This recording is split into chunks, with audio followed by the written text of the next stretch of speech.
Hai, selamat datang kembali di Gudang Info. Kali ini kita akan membahas tentang perbedaan pengajuan dan pembuatan SIM di Indonesia dan di luar negeri.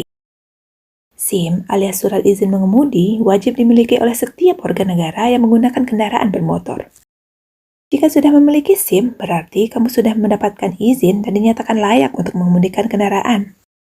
Di Indonesia, untuk mendapatkan SIM, syarat utama yang harus dipenuhi yakni sudah berusia minimal 17 tahun dan memiliki KTP. Kemudian, kamu akan menjalani serangkaian tes seperti tes kesehatan, psikologi, teori, serta praktek. Lantas, apakah ada perbedaan antara pengajuan SIM di Indonesia dan di luar negeri? Berikut kami sajikan penjelasannya. Yang pertama, lembaga pembuatan SIM. Lembaga yang mengeluarkan SIM di Indonesia adalah kepolisian. Jika kita ingin membuat SIM, maka pengumpulan berkas yang diperlukan serta tes lapangan akan dilakukan di kepolisian. Namun di beberapa negara, prosedur mengurus SIM tidaklah di kepolisian, melainkan di pemerintahan setempat, salah satunya di Amerika. Bagi warga negara Amerika Serikat yang ingin mengurus SIM, harus melalui Department of Motor Vehicle. Proses yang harus dilalui yakni mendaftar online terlebih dahulu, dan kemudian menunggu panggilan untuk datang ke departemen pemerintahan tersebut. Yang kedua adalah biaya pembuatan SIM. Biaya membuat SIM di Indonesia hanya sekitar ratusan ribu rupiah.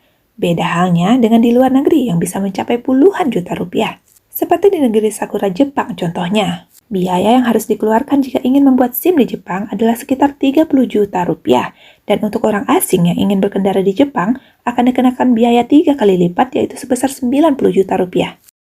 Mungkin itulah salah satu sebabnya ya, banyak warga Jepang yang lebih memilih berjalan kaki, bersepeda, maupun menggunakan transportasi umum jika ingin berpergian dibanding harus menyetir mobil pribadi. Berikut akan kita bahas proses pengajuan hingga pembuatan SIM di beberapa negara yang sudah kami rangkum dari berbagai sumber. Pertama, Belanda. Di Belanda, ada beberapa tahapan yang harus kamu lakukan sebelum akhirnya kamu ujian SIM. Pertama, kamu harus mendaftar ke sekolah mengemudi. Semakin berpengalamannya kamu, nanti kamu akan membayar lebih murah untuk biaya sekolah mengemudi.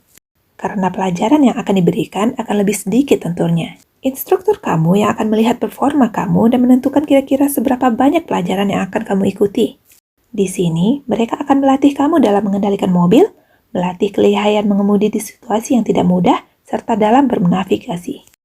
Sekolah mengemudi layaknya di Indonesia akan menyediakan mobil latihan yang ada 2 setir dan juga mengajarkan atau menguji ujian teori. Ujian teori biasanya terdiri dari peraturan-peraturan lalu lintas dan pertanyaan berkaitan dengan situasi hipotesis yang ada di jalan. Kalau kamu dinyatakan siap oleh instruktur, maka kamu bisa melanjutkan ujian praktek. Ujian praktek akan dinilai oleh seorang perwakilan dari suatu lembaga yang dipilih oleh pemerintah. Ujian akan dilaksanakan selama 20 menit. Kesalahan yang minor atau kecil tidak masalah, asalkan kamu tidak mengulanginya lagi dan menunjukkan bahwa kesalahan itu murni sesuatu yang tidak disengaja. Namun, jika kesalahannya besar, maka bisa dipastikan kamu akan gagal. Jika kamu gagal, kamu harus mengikuti lagi pelajaran yang diwajibkan. Untuk perkiraan biayanya, untuk 20-25 pelajaran di sekolah mengemudi, itu akan dikenakan biaya sekitar 1.600 euro. Theory examination sekitar 42 euro, serta practical examination sekitar 110 euro. Biasanya, orang-orang yang baru belajar atau belum pernah mengemudi akan diberikan sekitar 32 pelajaran, sehingga harganya akan lebih mahal dari 1.600 euro. Bahkan, ada pula yang melakukannya sampai 40 pelajaran, jadi ini semua bergantung pada pengalaman dan kemahiran kamu menyetir. Berikutnya, Kanada. SIM di Kanada ada 3 tahap dan di setiap provinsi memiliki regulasinya sendiri. Biasanya, tahapannya akan terdiri learner stage. Minimal harus berumur 16 tahun. Ujiannya dengan biaya $10, hanya teori saja dan berisi pilihan ganda. Kalau kamu gagal ujian, maka kamu harus menunggu 1 minggu sebelum bisa mengulanginya lagi. Jika ingin mengemudikan mobil di stage ini, maka harus ada supervisor yang punya SIM kelas 5 full stage license di samping kamu. Kamu harus stay di stage ini selama 9 bulan sebelum akhirnya kamu mau naik kelas. Selanjutnya ada intermediate stage. Ujian menyetirnya di jalan dengan biaya sekitar $30. Jika kamu melakukan kesalahan, ada yang auto gagal untuk kesalahan besar seperti menerobos lampu merah. Jika kesalahannya kecil, maka kamu akan dapat poin minus. Untuk lulus, ada minimum poin yang harus kamu miliki. Kalau kamu gagal ujiannya, maka kamu harus menunggu 14 hari sebelum bisa mengulang lagi. Tahap ini kamu sudah boleh mengemudi sendiri. Untuk bisa naik kelas, kamu harus stay di stage ini selama 15 bulan. Terakhir ada full stage. Di sini tidak ada ujian. Tidak boleh ada kadar alkohol selama 36 bulan pertama, dan setelah itu kadar alkohol harus di bawah 0,05. Kamu boleh menjadi supervise pengemudi baru setelah 3 tahun berada di kelas ini. Boleh upgrade SIM ke kelas 1-4 seperti truk, bus, dan lain-lain setelah mengikuti ujian yang telah diterapkan. SIM memiliki waktu valid selama 5 tahun dan setelah itu harus segera diperbarui. Selanjutnya di Swedia. Swedia punya program ambisius yang diberi nama Vision Zero. Ini adalah program upaya mengurangi angka kematian akibat kecelakaan lalu lintas hingga 0 jiwa hingga tahun 2050. Karenanya, ujian SIM di sini termasuk yang paling sulit di dunia. Ada beberapa perbedaan dengan ujian SIM di Indonesia. Misalnya untuk ujian teori, ada beberapa pertanyaan mengenai bahaya alkohol. Setidaknya ada 3-5 pertanyaan yang membahas seputar alkohol dan semuanya susah-susah. Misalnya, berapa batas kadar alkohol maksimal dalam darah? Berapa lama kita harus istirahat jika minum alkohol sekian persen? Dan lain-lain. Kemudian, pertanyaan seputar berkendara ramah lingkungan. Ini juga salah satu faktor penting. Macam-macam emisi kendaraan dan masing-masing dampaknya bagi lingkungan. Selanjutnya mengenai statik kecelakaan.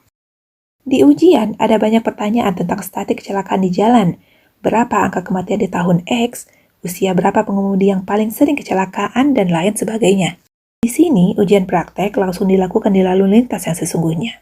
Penguji akan memandu kemana kita akan mengarahkan mobil. Tapi selebihnya, dia hanya akan diam saja dan menilai. Kita akan diarahkan ke berbagai jenis lalu lintas, masuk gang, jalan biasa, jalan tol, persimpangan besar, dan lain sebagainya.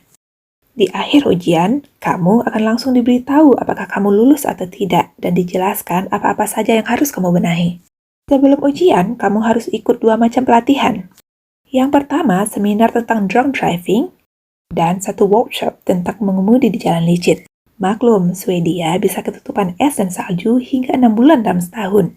Jadi, semua orang yang punya SIM di Swedia pasti pernah merasakan mobil ngesot minimal sekali. Kemudian di Jepang. Di Jepang, pengendara diberi 2 pilihan membuat SIM. Yang pertama, melalui sekolah mengemudi yang telah terafiliasi dengan pemerintah, sehingga tidak perlu lagi melalui tes praktek. Dan lainnya adalah sekolah mengemudi yang tidak terafiliasi dengan pemerintah, sehingga pengendara harus lolos ujian teori dan praktek sebelum akhirnya mendapatkan SIM. Tesnya sendiri dilakukan di jalanan khusus yang sudah dipersiapkan, namun halangan dan rintangan dibuat sedemikian rupa mirip dengan jalanan biasa pada umumnya. Selanjutnya di Brazil. Di Brazil, membuat SIM merupakan suatu hal yang cukup serius dan tidak bisa main-main. Jika umur pengendara belum mencapai 18 tahun, maka mereka tidak boleh mengajukan pembuatan SIM. Mereka juga harus melewati ujian psikologi, tes kesehatan, mempelajari aturan-aturan lalu lintas, dan juga teori berkendara selama 45 jam. Setelah itu, mereka harus menjalani tes praktek selama 20 jam bersama instruktur. Setelah semuanya selesai dijalankan, pengendara diberi lisensi orientasi yang berlaku selama 1 tahun. Selama kurun waktu tersebut, jika pengendara melanggar, tak tanggung-tanggung, SIM tersebut langsung dicabut. Itulah cara-cara pembuatan SIM di berbagai negara. Bagaimana? Menurut kamu, Indonesia jauh lebih sulit atau lebih mudah? Terima kasih sudah menonton video ini. Jika kamu merasa informasi yang kita berikan cukup berguna untuk kamu, jangan lupa subscribe channel ini. Sampai jumpa!